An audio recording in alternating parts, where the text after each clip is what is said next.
I've been asked if I use many layers when I do digital work, and I find I keep things very simple. I thought you might like to see.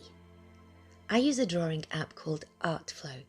It has basic tools like pens and pencils and spray paints, but it doesn't have loads of fancy filters. It's pretty much just like traditional drawing, only I'm drawing on the glass of my tablet rather than on paper or canvas. I usually draw on 3 layers: colouring, penciling and inking. I also have a layer for my grid and another for the white frame. I use a grid to block out my drawing. I was first taught the gridding and blocking technique by an excellent art teacher at school, and then continue to use it at art college and university and to this day. I've also studied how great masters use the gridding and blocking technique. I know drawings at this stage are never pretty, but this is how I set out how I want my drawing to appear. You'll see that it's got a lot of directional lines in the background to show how I want everything to flow. Most of the lines at this stage are set up to show how I want the eye to go.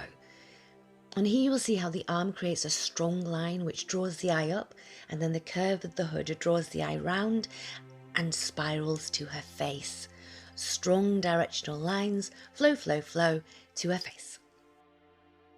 It's at this stage that I decide whether or not to continue with the drawing. I've left many drawings at this stage because they just don't sit right on the page. I'm good with this one, so I've continued. I normally delete the grid now as I don't need it anymore, and I am prone to drawing on the wrong layer, so it's best to get rid of it. For this drawing, I've done the penciling and inking on 1 layer.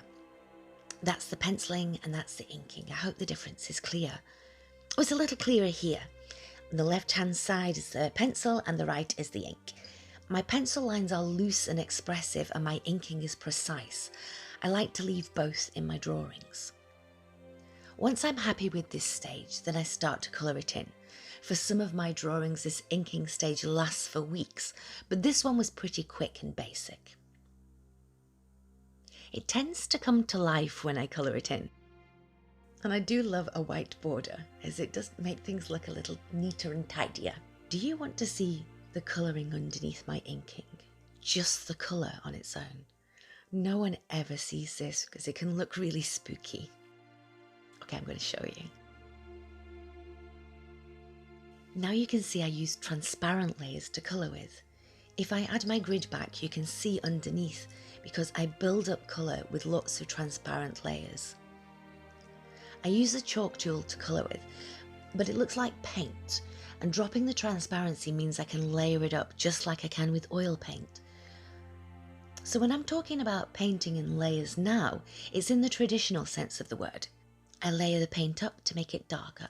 I don't separate each transparent layer out on a separate digital layer.